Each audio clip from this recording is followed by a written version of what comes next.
Feliz y bendecido día, aprendiendo un curso de milagros. El secreto de la verdadera oración es olvidarte de las cosas que crees necesitar. Pedir algo específico es igual que ver el pecado primero y luego perdonarlo. Del mismo modo, al orar pasas por alto tus necesidades específicas, tal como las ves, y las dejas en manos de Dios. Ahí se convierten en los regalos que le haces, pues le dicen que no antepondrás otros dioses a Él, ni que quieres otro amor que el suyo. Este libro es un comienzo, no un final.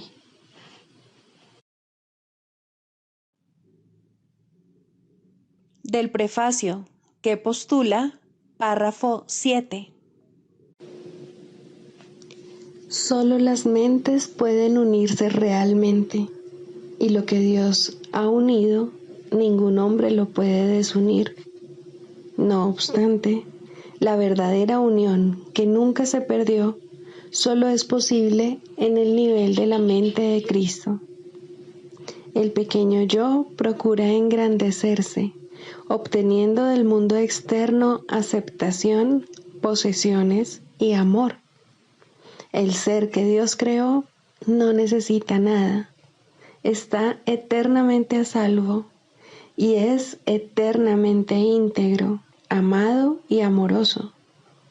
Busca compartir en vez de obtener, extender en vez de proyectar. No tiene necesidades de ninguna clase y solo busca unirse a otros que, como él, son conscientes de su propia abundancia.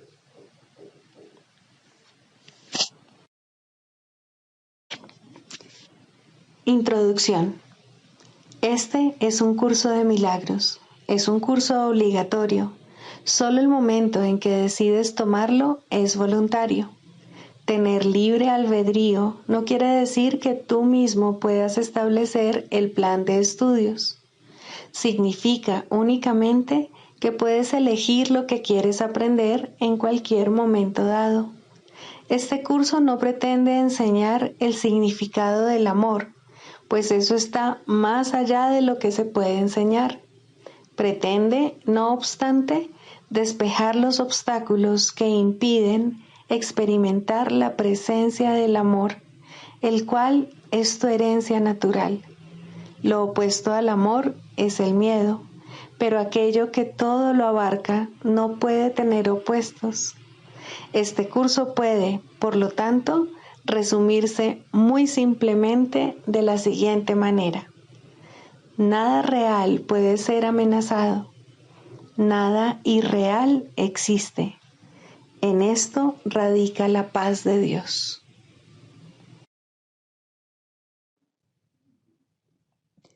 Capítulo 1. El significado de los milagros. Primero, principios de los milagros. Principio 26. Los milagros representan tu liberación del miedo. Expiar significa deshacer. Deshacer el miedo es un aspecto esencial del poder expiatorio de los milagros.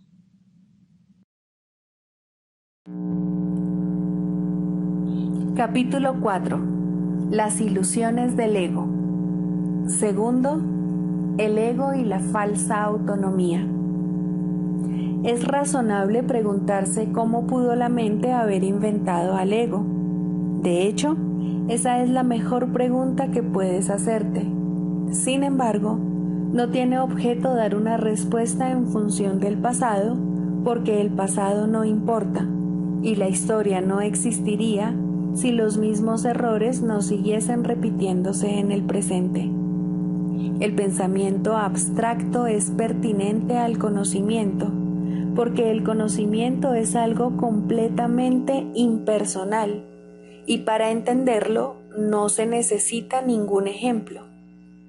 La percepción, por otra parte, es siempre específica y por lo tanto concreta.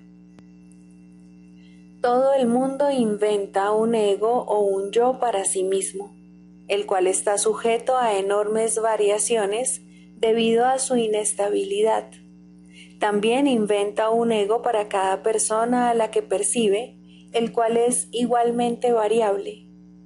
Su interacción es un proceso que los altera a ambos, porque no fueron creados por el inalterable o mediante él. Es importante darse cuenta de que esta alteración ocurre con igual facilidad, tanto si la interacción tiene lugar en la mente como si entraña proximidad física. Pensar acerca de otro ego es tan eficaz en el proceso de cambiar la percepción relativa como lo es la interacción física. No puede haber mejor ejemplo que este de que el ego es solamente una idea y no un hecho. Tu propio estado mental es un buen ejemplo de cómo fue inventado el ego. Cuando repudiaste el conocimiento, fue como si jamás lo hubieses tenido.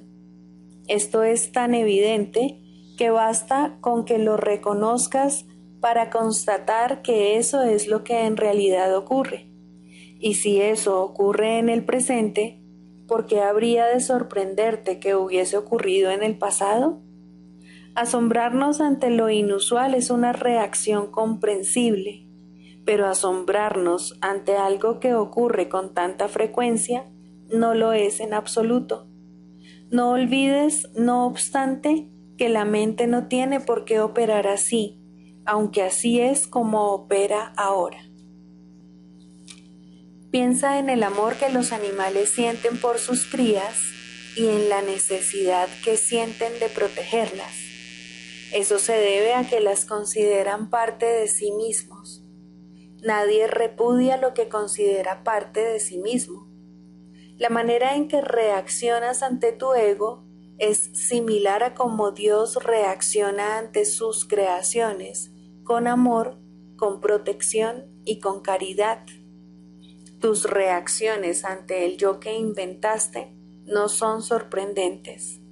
De hecho, son muy similares a la forma en que algún día reaccionarás ante tus creaciones reales, las cuales son tan eternas como tú.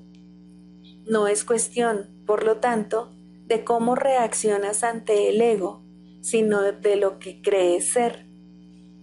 Creer es una función del ego, y mientras tu origen siga sujeto a interpretaciones, lo seguirás viendo desde el punto de vista del ego. Cuando el aprendizaje deje de ser necesario, simplemente conocerás a Dios. La creencia de que hay otra forma de percibir es la idea más sublime de que es capaz el pensamiento del ego. Ello se debe a que dicha idea reconoce, aunque sea mínimamente, que el ego no es el ser. Socavar el sistema de pensamiento del ego no puede sino percibirse como un proceso doloroso, aunque no hay nada que esté más lejos de la verdad. Los bebés gritan de rabia cuando se les quita un cuchillo o unas tijeras, a pesar de que, si no se hiciese, podrían lastimarse. En este sentido, todavía eres un bebé. No tienes una idea clara de lo que es el verdadero instinto de conservación y probablemente decidirás que necesitas precisamente lo que más daño te haría. Sin embargo, tanto si lo reconoces ahora como si no, has acordado cooperar en el empeño por llegar a ser inofensivo y servicial, atributos estos que son necesariamente inseparables. Incluso las actitudes que tienes a ese respecto son necesariamente conflictivas, puesto que todas las actitudes están basadas en el ego. Esto, sin embargo, no perdurará. Ten paciencia mientras tanto y recuerda que el desenlace es tan seguro como Dios. Solo aquellos que tienen una sensación real y duradera de abundancia pueden ser verdaderamente caritativos. Esto resulta obvio cuando consideras lo que realmente quiere decir caritativo. Para el ego, dar cualquier cosa significa tener que privarse de ella. Cuando asocias el acto de dar con el sacrificio, das solamente porque crees que de alguna forma vas a obtener algo mejor y puedes, por lo tanto, prescindir de la cosa que das. Dar para obtener es una ley ineludible del ego que siempre se evalúa a sí mismo en función de otros egos. Por lo tanto, está siempre obsesionado con la idea de la escasez, que es la creencia que le dio origen. Su percepción de otros egos como entes reales no es más que un intento de convencerse a sí mismo de que él es real. El amor propio, desde el punto de vista del ego, no significa otra cosa que el ego se ha engañado a sí mismo creyendo que es real y, por lo tanto, está temporalmente menos inclinado a saquear. Ese amor propio es siempre vulnerable a la tensión, término que se refiere a cualquier cosa que él perciba como una amenaza a su existencia. El ego vive literalmente a base de comparaciones. La igualdad es algo que está más allá de lo que puede entender y por lo tanto le es imposible ser caritativo. Lo que el ego da nunca emana de una sensación de abundancia porque él fue engendrado precisamente como un sustituto de esta. Por eso es por lo que el concepto de obtener surgió en su sistema de pensamiento. Los apetitos son mecanismos para obtener, que representan la necesidad del ego de ratificarse a sí mismo. Esto es cierto tanto en el caso de los apetitos corporales como en el de las llamadas necesidades más elevadas del ego. El origen de los apetitos corporales no es físico. El ego considera al cuerpo como su hogar y trata de satisfacerse a sí mismo a través de él, pero la idea de que eso es posible es una decisión de la mente que está completamente confundida acerca de lo que realmente es posible. El ego cree que tiene que valerse por sí mismo para todo, lo cual no es más que otra forma de describir cómo cree que él mismo se originó. Es un estado de tanto temor que lo único que puede hacer es dirigirse a otros egos y tratar de unirse a ellos en un débil intento de identificarse con ellos o atacarlos en una demostración, igualmente débil, de fuerza. No es libre, no obstante, de poner en tela de juicio la premisa que da lugar a todo eso, pues esa premisa es su base. El ego es la creencia de la mente según la cual tiene que valerse completamente por sí misma. Los incesantes esfuerzos del ego por ganar el reconocimiento del espíritu y establecer así su propia existencia son inútiles. El espíritu en su conocimiento no es consciente del ego, no lo ataca, simplemente no lo puede concebir en absoluto. Aunque el ego tampoco se percata del espíritu, se percibe a sí mismo rechazado por algo más grande que él. Por eso es por lo que el amor propio, tal como el ego lo concibe, no puede por menos que ser ilusorio. Las creaciones de Dios no crean mitos, si bien el esfuerzo creativo se puede trocar en mitología. Esto puede suceder, sin embargo, solo bajo una condición: lo que fabrica deja de ser creativo. Los mitos pertenecen exclusivamente al ámbito de la percepción y las formas que adoptan son tan ambiguas y su naturaleza está tan marcada por la dicotomía entre el bien y el mal que ni siquiera el más benévolo de ellos está exento de connotaciones aterradoras. Los mitos y la magia están íntimamente relacionados, ya que los mitos generalmente tienen que ver con el origen del ego y la magia con los poderes que el ego se atribuye a sí mismo. Los sistemas mitológicos incluyen, por lo general, alguna descripción de la creación y la conectan con su forma particular de magia. La llamada lucha por la supervivencia no es más que la lucha del ego por prolongar su propia existencia, así como la interpretación que ha hecho con respecto a su comienzo.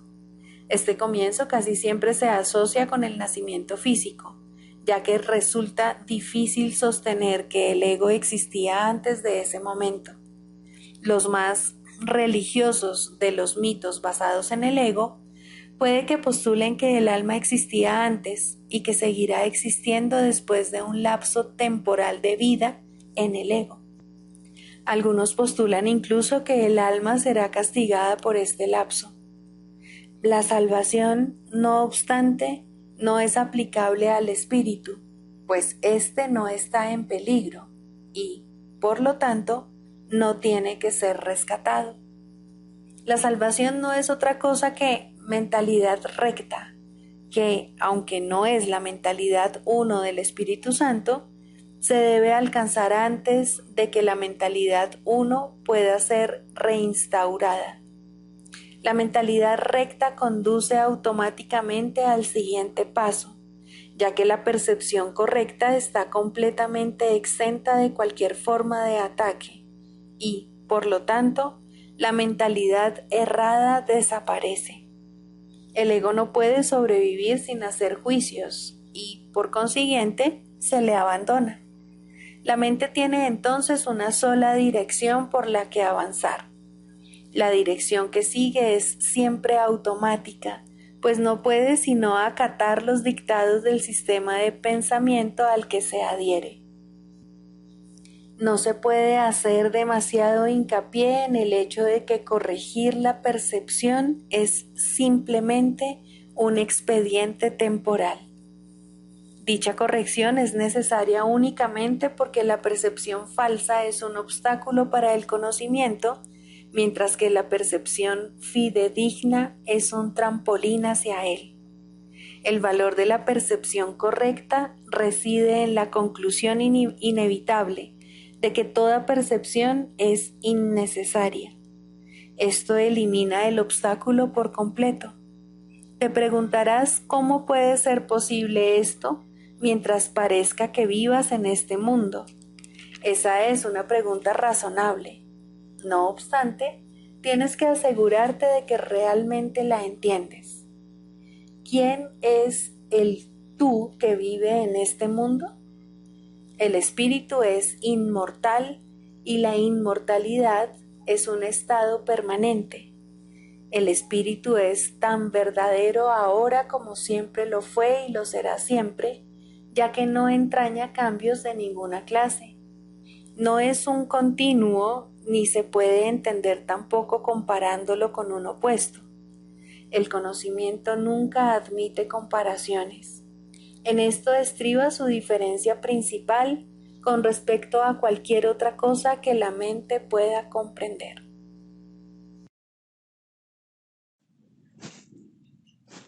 Libro de ejercicios. Pregunta 14. ¿Qué soy? Soy el Hijo de Dios, pleno, sano e íntegro, resplandeciente en el reflejo de su amor. En mí, su creación se santifica y se le garantiza vida eterna.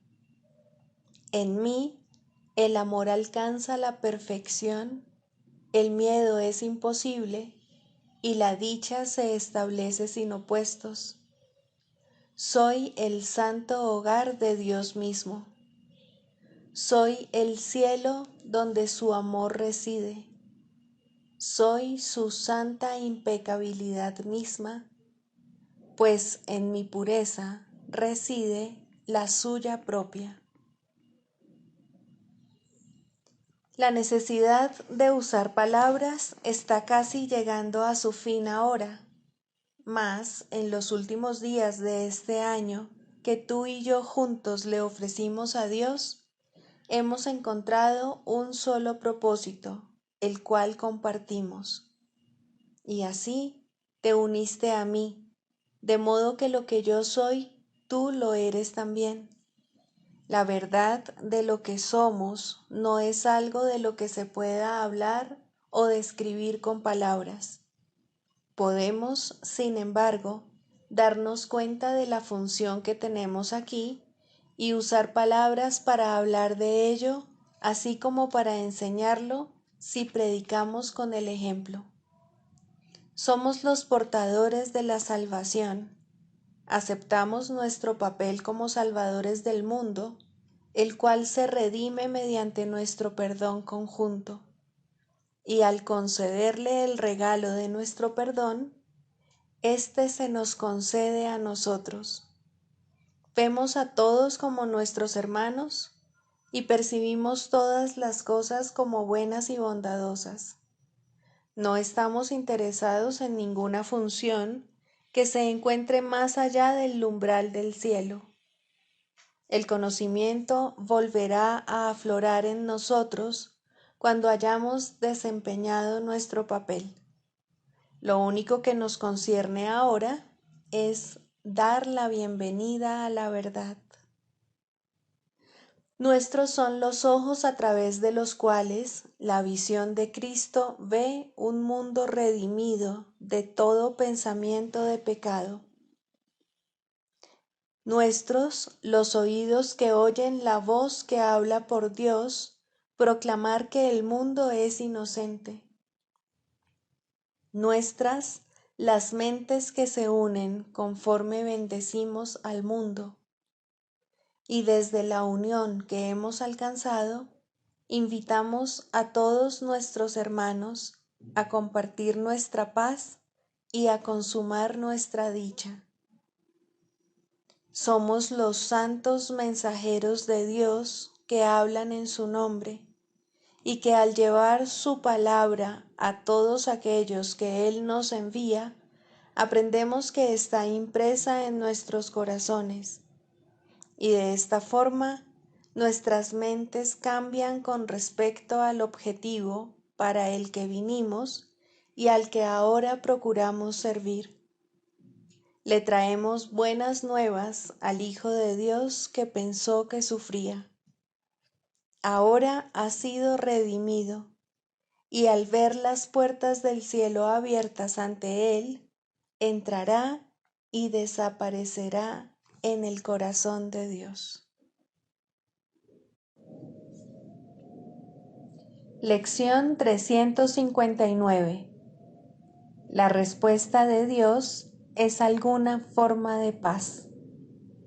Todo dolor sana, toda aflicción queda reemplazada por la dicha.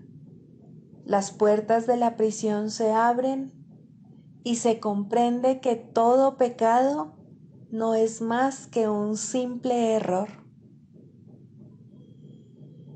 Padre, hoy vamos a perdonar tu mundo y a dejar que la creación sea tuya. Hemos entendido todas las cosas erróneamente, pero no hemos podido convertir a los santos hijos de Dios en pecadores. Lo que tú creaste libre de pecado ha de permanecer así por siempre jamás. Esa es nuestra condición y nos regocijamos al darnos cuenta de que los errores que hemos cometido no tienen efectos reales sobre nosotros. El pecado es imposible y en este hecho descansa el perdón sobre una base mucho más sólida que el mundo de sombras que vemos. Ayúdanos a perdonar, pues queremos ser redimidos. Ayúdanos a perdonar, pues queremos estar en paz.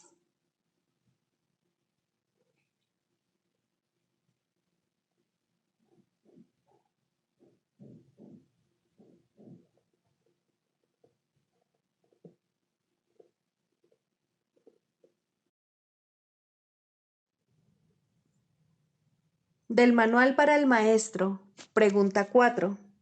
¿Cuáles son las características de los maestros de Dios? 5. Júbilo. El júbilo es el resultado inevitable de la mansedumbre. La mansedumbre significa que el miedo es ahora imposible. ¿Qué podría entonces obstaculizar el júbilo? Las manos abiertas de la mansedumbre están siempre colmadas. Los mansos no experimentan dolor, no pueden sufrir. ¿Cómo no habrían de ser felices? Están seguros de que son amados y de que, por lo tanto, están a salvo. El júbilo va unido a la mansedumbre, tan inevitablemente como el pesar acompaña al ataque. Los maestros de Dios confían en Él y están seguros de que su Maestro va delante de ellos, asegurándose de que no les acontezca ningún daño. Disponen de sus dones y siguen su camino, porque la voz de Dios los dirige en todo.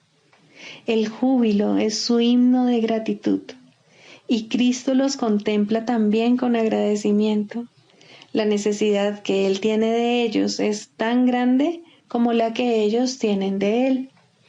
Qué gozo tan inmenso compartir el propósito de la salvación.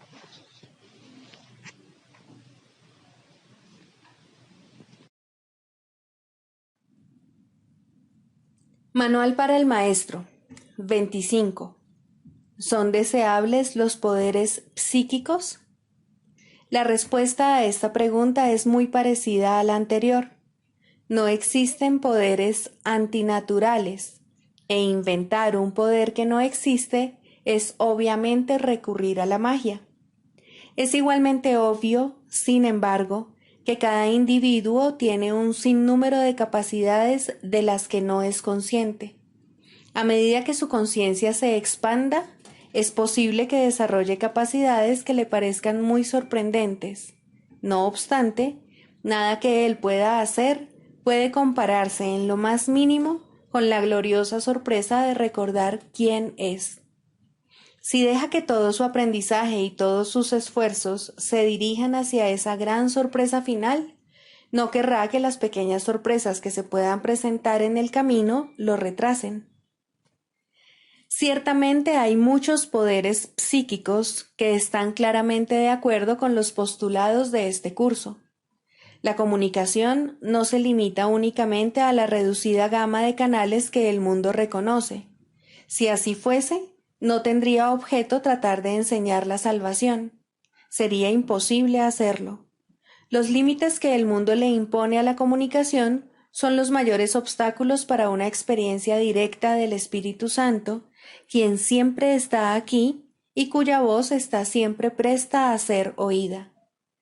Estos límites se establecen por miedo, pues sin ellos, las paredes que circundan todos los lugares separados del mundo se derrumbarían ante el santo sonido de su voz. Aquel que de alguna manera trasciende estos límites está simplemente volviéndose más natural. No está haciendo nada especial y no hay nada mágico en sus logros. Las capacidades aparentemente nuevas que se pueden adquirir en el camino hacia Dios pueden ser muy útiles. Cuando se le entregan al Espíritu Santo y se usan bajo su dirección, se convierten en recursos de enseñanza muy valiosos.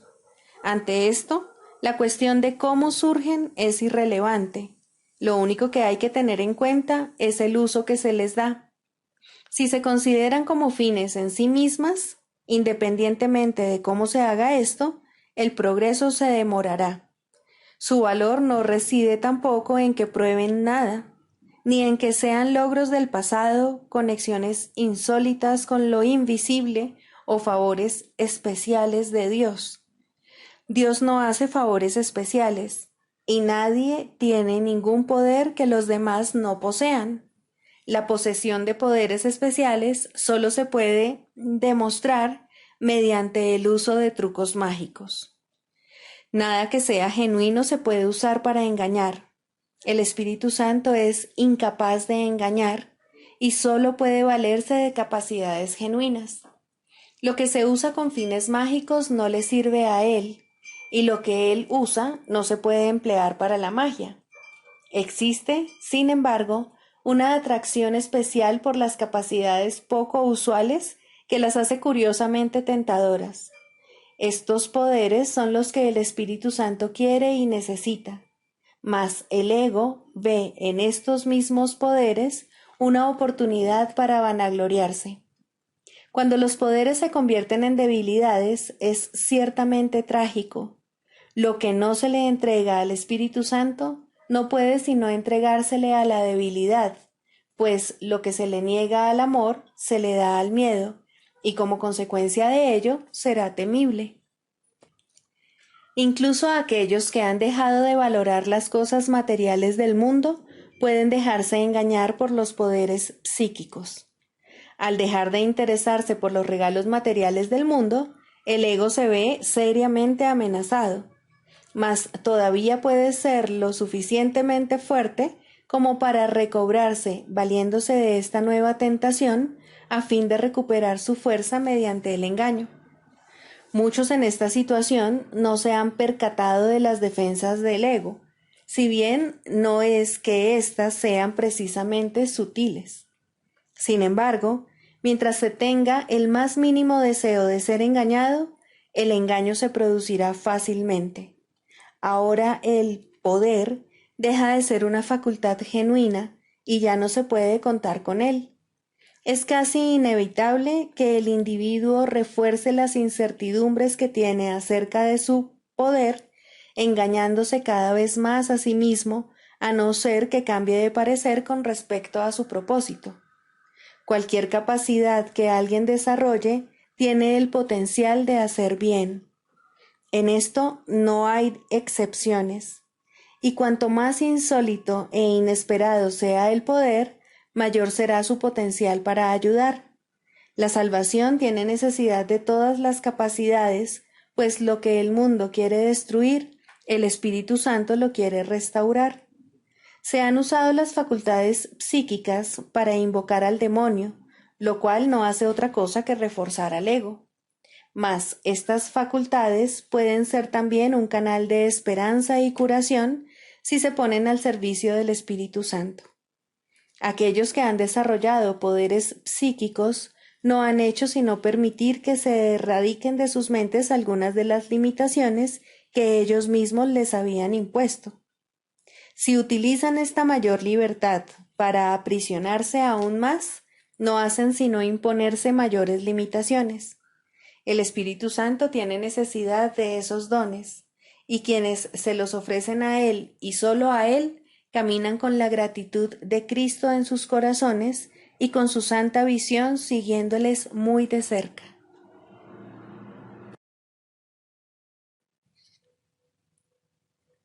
Clarificación de términos. Introducción. Este no es un curso de especulación filosófica, ni está interesado en una terminología precisa. Se orienta únicamente hacia la expiación o corrección de la percepción. El medio de la expiación es el perdón. La estructura de la conciencia individual es esencialmente irrelevante, puesto que es un concepto que representa el error original o pecado original.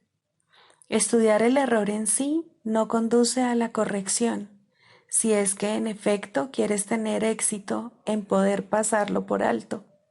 Y es precisamente este proceso de pasar por alto lo que el curso se propone enseñar.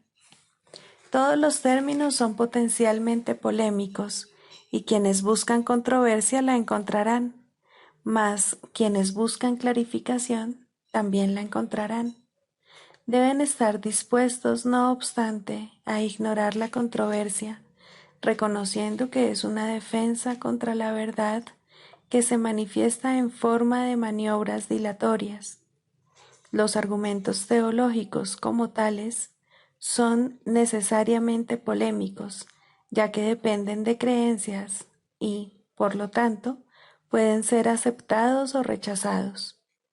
Una teología universal es imposible, mientras que una experiencia universal no solo es posible, sino necesaria. Alcanzar esa experiencia es lo que el curso se propone. Solo cuando ésta se alcanza es posible la consistencia, porque solo entonces se acaba la incertidumbre. Este curso opera dentro del marco de referencia del ego, pues ahí es donde se necesita. No se ocupa de lo que está más allá de todo error, ya que está planeado únicamente para fijar el rumbo en dirección a ello. Por lo tanto, se vale de palabras, las cuales son simbólicas y no pueden expresar lo que se encuentra más allá de todo símbolo. El ego es el único que pregunta, puesto que es el único que duda. El curso simplemente ofrece otra respuesta, una vez que se ha planteado una pregunta. Dicha respuesta, no obstante, no recurre a la inventiva o al ingenio. Estos son atributos del ego. El curso es simple, tiene una sola función y una sola meta. Solo en eso es totalmente consistente, pues solo eso puede ser consistente. El ego exigirá muchas respuestas que este curso no provee. El curso no reconoce como preguntas aquellas que solo tienen la apariencia de preguntas, pero que son imposibles de contestar. El ego puede preguntar ¿cómo sucedió lo imposible? ¿A qué le ocurrió lo imposible? Y lo puede preguntar de muchas maneras, mas no hay una respuesta para ello, solo una experiencia. Busca solo esta y no permitas que la teología te retrase. Notarás que el énfasis que el curso pone en las cuestiones estructurales es muy breve y solo tiene lugar al principio. Dicho énfasis desaparece muy pronto para dar paso a la enseñanza central. Sin embargo, puesto que has pedido aclaraciones, a continuación se ofrecen unas cuantas para algunos de los términos utilizados.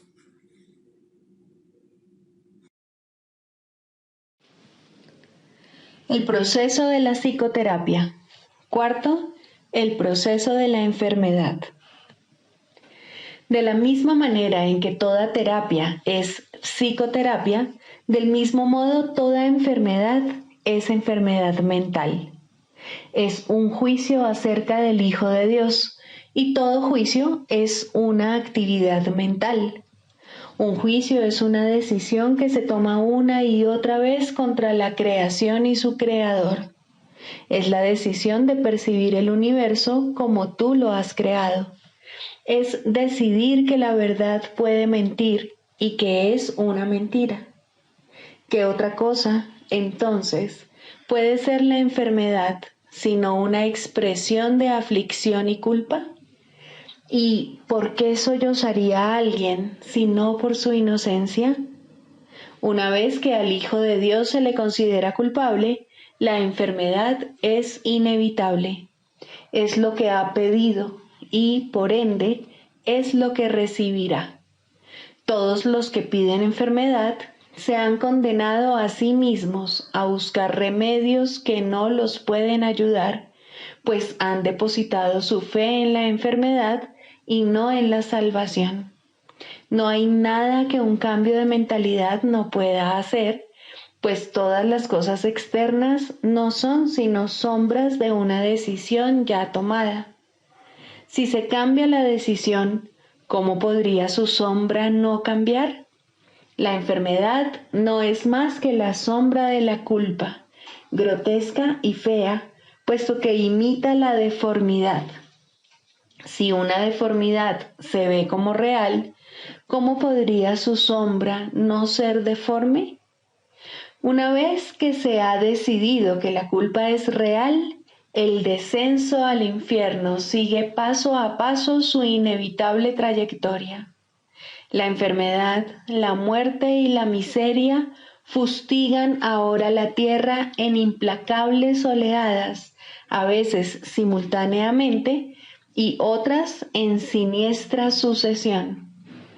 Todas estas cosas, no obstante, por muy reales que puedan parecer, son solo ilusiones. ¿Quién podría tener fe en ellas una vez que ha entendido esto? ¿Y quién podría no tener fe en ellas hasta que lo entienda? La curación es terapia o corrección, y como ya hemos dicho y volvemos a repetir, toda terapia es psicoterapia. Curar al enfermo no es sino ofrecerle este entendimiento. La palabra cura ha caído en desprestigio entre los terapeutas más respetables del mundo y con toda razón, pues ninguno de ellos puede curar y ninguno de ellos entiende lo que es la curación. En el peor de los casos, le otorgan realidad al cuerpo en sus propias mentes, y una vez que han hecho esto, apelan a la magia para curar los males con los que sus mentes dotaron al cuerpo. ¿Cómo podría este proceso curar? Es ridículo de principio a fin, mas una vez comenzado, del mismo modo ha de concluir. Es como si Dios fuese el diablo y fuera necesario encontrarle en el mal. ¿Cómo podría haber amor ahí? ¿Y cómo podría lo enfermo curar? ¿No son acaso estas dos preguntas la misma? En el mejor de los casos, es posible que los sanadores del mundo, y el término sanadores tal vez sea cuestionable aquí, lleguen a reconocer que la mente es la fuente de la enfermedad. Pero su error estriba en la creencia de que la mente puede sanarse a sí misma. Esto tiene algún mérito en un mundo donde el concepto de grados de error tiene sentido. No obstante, sus curas siguen siendo provisionales, o bien puede que surja otra enfermedad que reemplace a la anterior, pues mientras no se comprenda el significado del amor, la muerte no se ha superado. ¿Y quién puede comprenderlo sin la palabra de Dios que Él dio al Espíritu Santo para que fuese su regalo para ti? Cualquier clase de enfermedad puede definirse como el resultado de verse a uno mismo débil, vulnerable, malvado y en peligro, y, por ende, en constante necesidad de defensa. Sin embargo, si el yo fuese realmente así, cualquier defensa sería inútil. Las defensas que se procuran, por lo tanto, no pueden sino ser mágicas. Deben superar todos los límites percibidos en uno mismo y, simultáneamente, forjar un nuevo concepto propio en el cual el antiguo no tiene cabida. En resumen, el error se acepta como real y se lidia con él mediante ilusiones. Al haberse llevado la verdad al ámbito de las ilusiones, la realidad se ha vuelto una amenaza y se percibe como algo malvado. El amor se vuelve algo temible porque la realidad es amor. De este modo se cierra el círculo contra las incursiones de la salvación. La enfermedad es, por lo tanto, un error y necesita corrección. Y tal como ya hemos subrayado, la corrección no puede tener lugar justificando el error primero y luego pasándolo por alto. Si la enfermedad fuese real, en verdad no podría pasarse por alto, pues obviar la realidad es demencia. Ese es, no obstante, el propósito de la magia, hacer que las ilusiones sean verdad mediante una percepción falsa. Esto no puede curar porque se opone a la verdad. Tal vez una ilusión de salud sustituya la ilusión de enfermedad por un breve periodo de tiempo, mas no perdurará. Las ilusiones no pueden ocultar el miedo por mucho tiempo, pues éste forma parte de ellas. Escapará y adoptará otra forma al ser la fuente de todas las ilusiones. La enfermedad es demencia porque toda enfermedad es enfermedad mental y en esto no hay grados. Una de las ilusiones que hace que la enfermedad se perciba como real es la creencia de que la enfermedad varía en intensidad, que el grado de amenaza difiere según la forma que adopte. En esto radica la base de todos los errores, pues todos ellos no son más que intentos de transigir al ver solo una pequeña parte del infierno. Esto es una burla tan ajena a Dios que por siempre ha de ser inconcebible, pero los dementes lo creen porque están locos. Un loco defiende sus ilusiones porque ve en ellas su salvación. Por lo tanto, atacará a todo aquel que trate de salvarlo de ellas al creer que está siendo atacado por él. Este curioso círculo de ataque-defensa es uno de los problemas más difíciles que debe enfrentar el psicoterapeuta.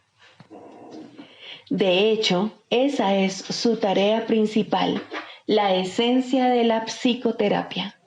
Al terapeuta se le ve como alguien que está atacando la posesión más preciada del paciente, su imagen propia. Y puesto que esta imagen se ha convertido en la seguridad del paciente, tal como él la considera, el terapeuta no puede sino ser percibido como una verdadera fuente de peligro que hay que atacar e incluso matar. El psicoterapeuta, pues, tiene una enorme responsabilidad. Debe hacer frente al ataque sin atacar y, por consiguiente, sin defenderse. Su tarea consiste en demostrar que las defensas no son necesarias y que la indefensión es fortaleza.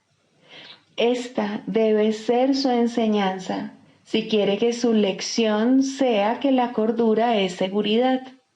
No puede hacerse suficiente hincapié en el hecho de que el demente cree que la cordura es una amenaza. Este es el corolario del pecado original. La creencia de que la culpa es real y de que está plenamente justificada. Por lo tanto, la función del psicoterapeuta consiste en enseñar que la culpa, al ser irreal, no tiene justificación ni ofrece seguridad alguna. Por consiguiente, siempre será indeseable, además de irreal. Esta única doctrina de salvación es la meta de toda terapia, pues alivia la mente de la insensata carga de culpa que tan fatigosamente arrastra, y de este modo la curación se logra. No se cura el cuerpo, simplemente se le reconoce como lo que es. Si se percibe correctamente, se puede entender su propósito. ¿Qué necesidad hay, entonces, de enfermedad? Con este único cambio, todo lo demás vendrá por añadidura. No hay necesidad de complicados cambios. No hay necesidad de largos análisis ni de discusiones o búsquedas fatigosas. La verdad es simple al ser una y la misma para todos.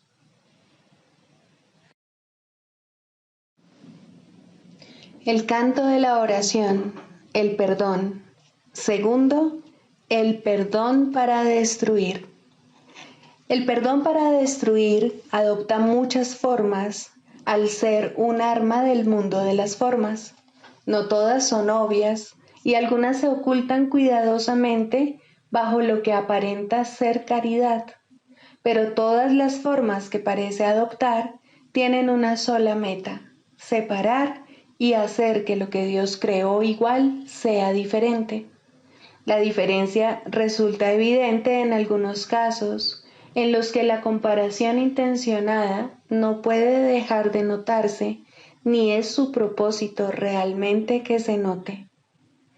En este grupo se encuentra, en primer lugar, el caso en el que una persona mejor se digna rebajarse para salvar a un inferior de lo que en realidad ésta es.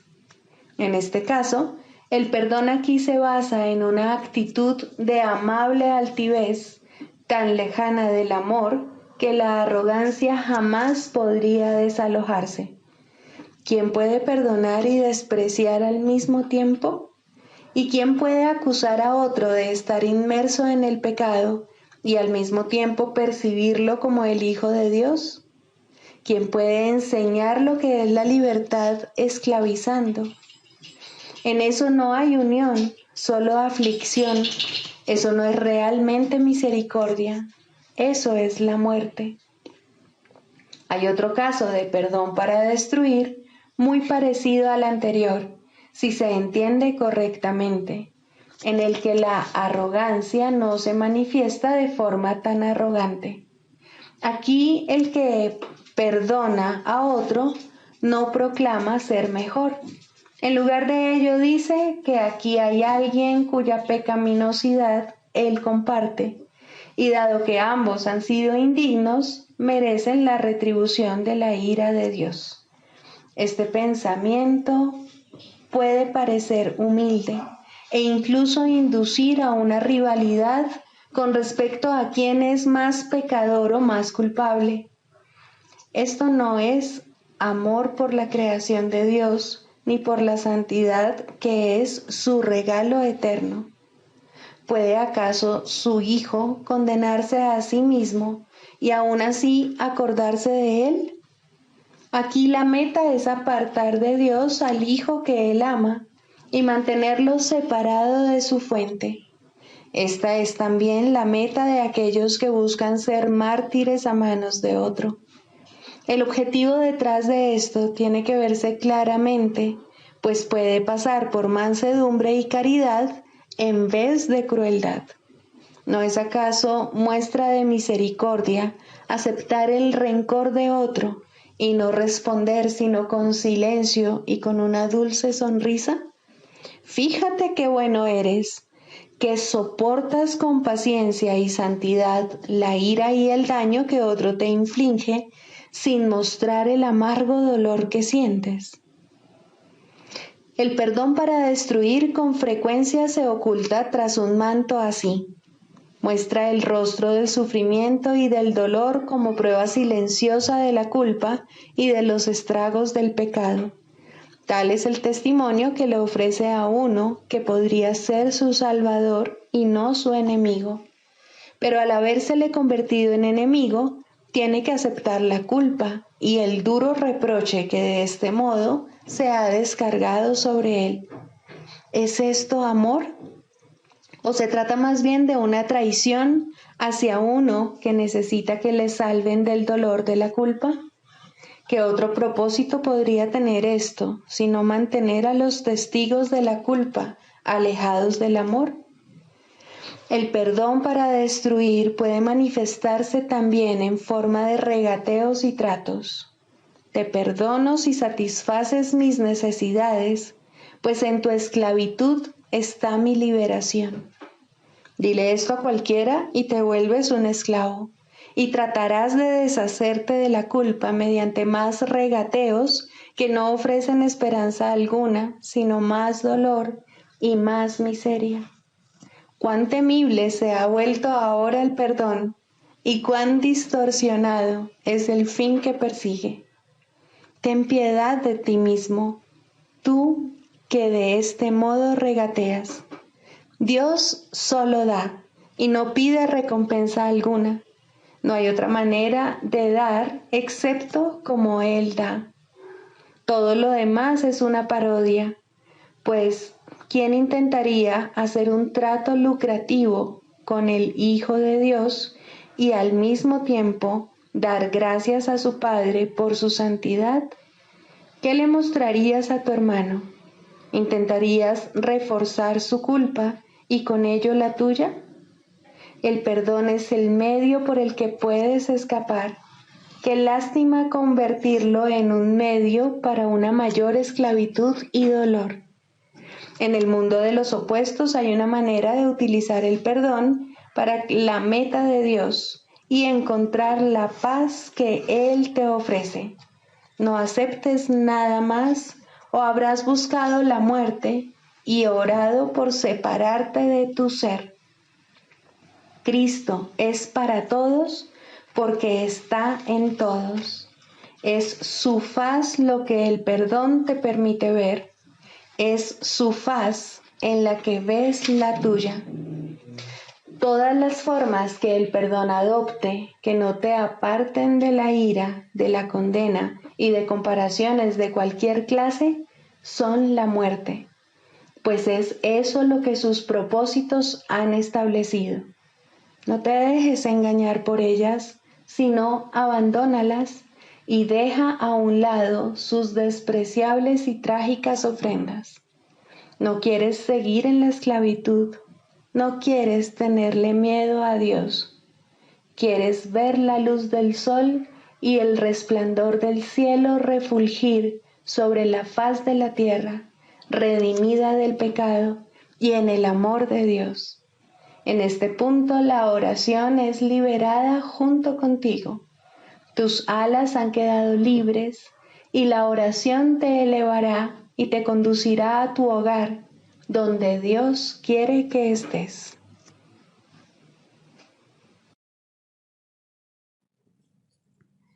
Sigamos a Jesús haciendo del perdón algo tan natural como respirar y algo tan vital como el aire. Amén.